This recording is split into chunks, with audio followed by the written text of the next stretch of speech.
Hi, so today I'm going to talk about another paper that was published, a collaborative project between my lab and that of Jun Choi in Korea.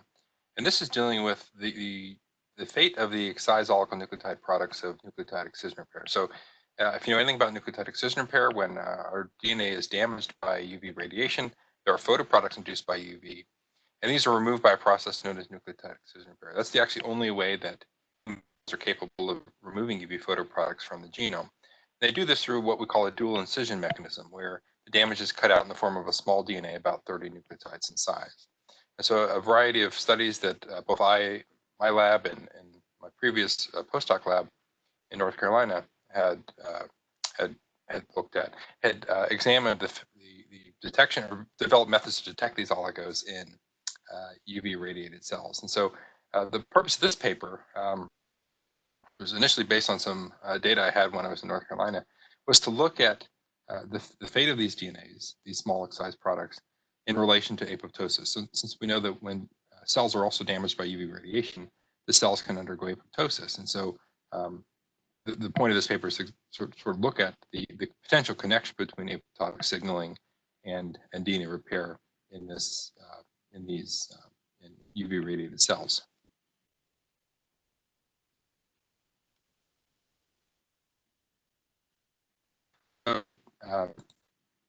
In figure one, essentially what we did was to taking slow today. Zoom in a bit. Just to expose cells to 20 joules per square meter UVC radiation. That's a reasonably high dose of UV, will induce apoptosis. We'll show that in a minute. And then look at the repair products, what we call these excision products. Again, they're about, we call them about 30 nucleotides in size. In reality, they range from about 18 to 32 nucleotides in molecular weight. There's actually a couple of populations we see.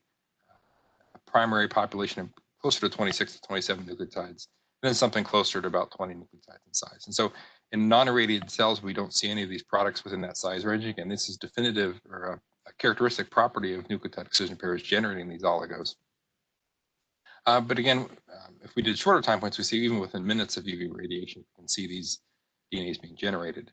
And so what we see if we do a time course looking at 1, 2, 4 hours, we start to see it begins to decrease by 4 and 8 hours. There's essentially less of these repair products emerging in the cells.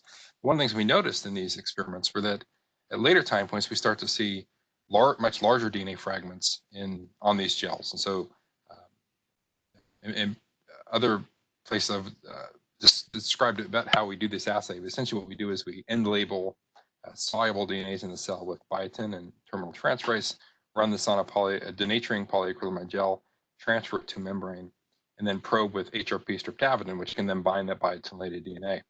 And so again, the smaller DNAs are a characteristic of nucleotide excision repair. These larger products are, we know very little about what they are. They're probably just, they may be DNA generated during cell lysis or during other processes. But clearly we can see in this figure here that we don't see this at early time points, but all of a sudden they start to emerge in these cells. And it seemed to correlate in time with a decrease in the excised products. Now we suspected that potentially this could be related to apoptosis, and sure enough, if we do immunoblotting for proteins that become cleaved by caspases during apoptosis, we indeed see that at those later time points, at 8 and 12 hours later, we start to see cleaved PARP, a common readout of apoptotic signaling, as well as cleaved caspase 3, an upstream signaling molecule in apoptotic signaling. And so we can see that decreases, that these markers increase as the excised oligos decrease and these large DNA fragments begin to increase in the cells. And figure 1b is simply a quantitation of that from several independent experiments. And as we can see, that the excised oligos tend to peak about an hour or so after UV, and they start to decrease in time. And that decrease is somewhat correlated in time with an increase in these in cleaved PARP, and also in time with the large DNAs that become generated. And to show that this was dependent upon nucleotide excision repair, we took Chinese hamster ovary cells, either wild type cells or XPG mutant cells, and then did the same sorts of experiments, expose cells to UV and then harvest cells at 1 or 8 hours later. In the wild type cells, you can see these repair products being generated. You also see, again, at the later time points, particularly these larger DNA fragments. However, in XPG mutant cells, we don't see any of these excised oligonucleotides. consistent with the role of XPG in nucleotide excision repair. But we do see these large DNA fragments being generated. So that, again, these are being generated by some different property.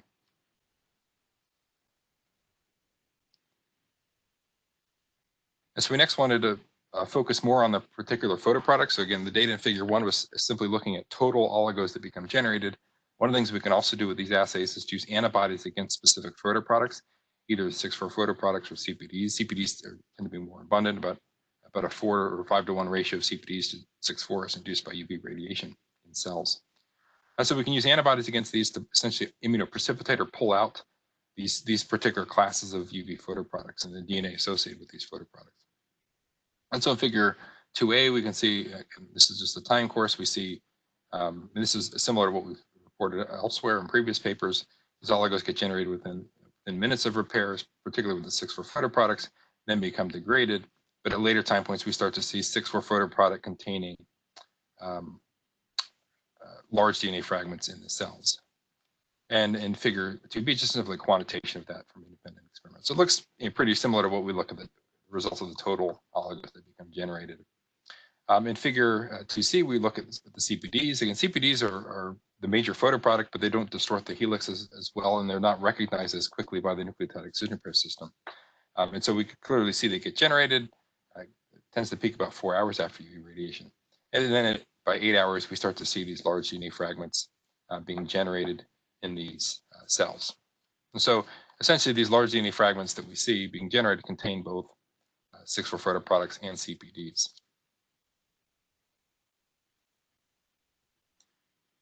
And so in the next figure, what we did is we suspected based on the kinetics of these responses that these larger fragments potentially could be by apoptotic signaling, since it seemed to correlate with the cleaved PARP and cleaved caspase 3. And so what we did was to treat cells with a pan-caspase inhibitor, the ZBAD FMK compound. And we can see that, again, in the DMSO vehicle control cells, we see the kinetics similar to what we reported previously. Here we've got a little bit later time point, 24 hours as well. And we start to see these large fragments being generated at later time points. However, when we pre-treat cells with this pan-caspase inhibitor, it completely gets rid of these large DNA fragments that become generated. There is still some background, but certainly this increase that we see with the UV-dependent increase is completely abrogated by blocking caspase signaling. And consistent with the idea that it does indeed block caspase signaling, this compound does block the PARP cleavage, or partially inhibit PARP cleavage after UV exposure. In figure 3B is simply a quantitation of that. So again, from several independent experiments showing that the caspase inhibitor does indeed suppress both cleaved PARP and these large DNAs that become generated.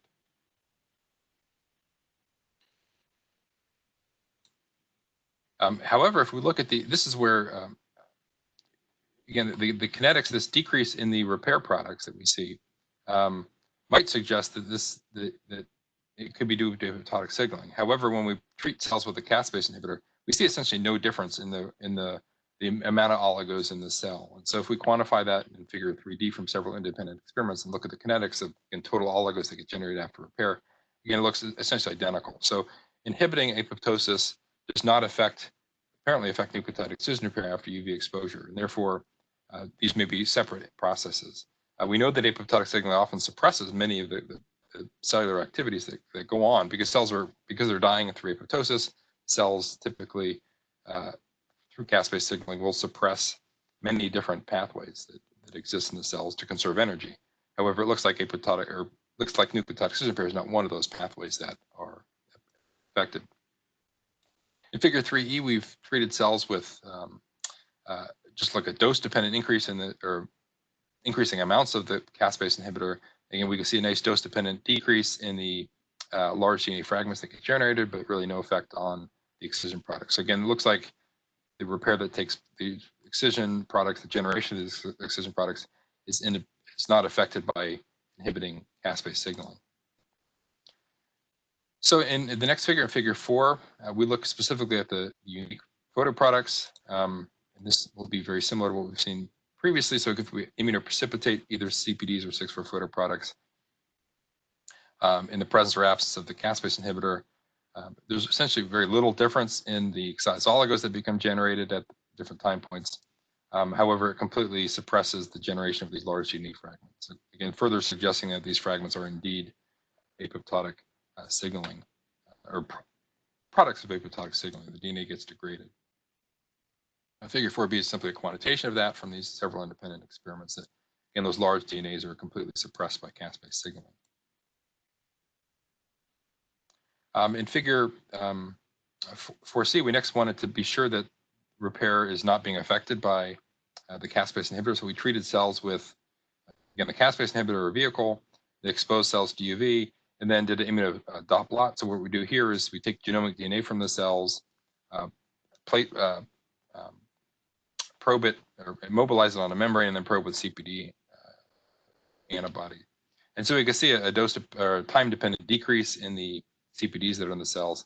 However, when we treat cells with a caspase inhibitor, there's essentially no difference in that repair. And consistent with the idea that these excised oligos aren't being affected by blocking caspase signaling, the level of photoproducts that remain in the genomic DNA are similarly not affected.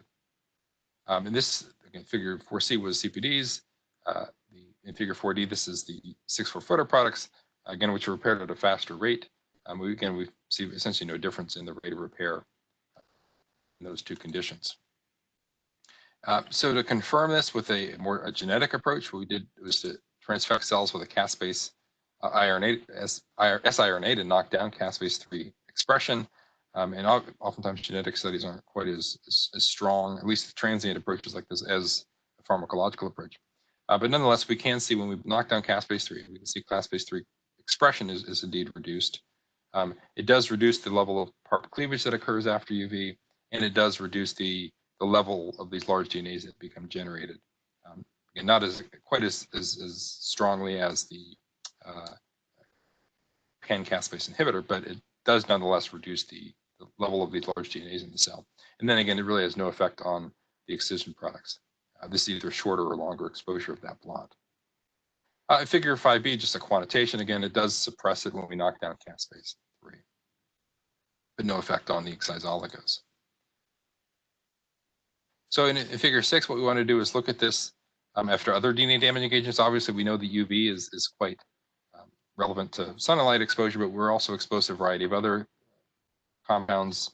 Benzopyrene is one, so BPD is a metabolized form of benzopyrene that can damage DNA, generate bulky DNA adducts. We see very similar kinetics. This is looking at the excision products that get generated. Again, it gets repaired. It's very bulky adducts, so it actually gets repaired very quickly. So we can see the excised oligos 1 hour after exposure to BPDE. At later time points, we start to see a significant level of these large DNA fragments that become generated. And if we pre-treat cells with a pan-caspase inhibitor, it will reduce the level of these large DNA fragments that get generated and suppress PARP cleavage. Similarly, we treated cells with camptothecin, and this is a topoisomerase 1 inhibitor, which it's an anti-cancer drug. It's often used as a model DNA damaging agent. Certainly will induce apoptosis, and consistent with that, we see a large DNA fragments being generated. However, because it doesn't generate adducts repaired by nucleotide excision repair, we don't see any DNAs in the size range for nucleotide excision repair. So we don't see any excised oligos. Nonetheless, because this is consistent with the idea that this is indeed mediated by caspase signaling, if we inhibit caspase signaling with this ZVAD compound, it suppresses these large DNAs in response to camptothecin. And then there's just a quantitation of that data in B and C there. So again, in this paper, essentially what we did was to develop a way of actually quantifying and monitoring apoptosis and repair at the same time. This is sort of the title of the paper is the simultaneous detection of nucleotide excision repair events and apoptotic-induced apoptosis-induced DNA fragmentation in genotoxin-treated cells. So we think this potentially could be useful to monitor two fundamental steps in the DNA damage response at the same time. And moreover, the data here in this paper show that these pathways are indeed completely separate. So, unlike many cellular pathways that are often suppressed by apoptotic signaling as a way to conserve energy during apoptosis, it looks like nucleotide excision repair is not really affected by that process.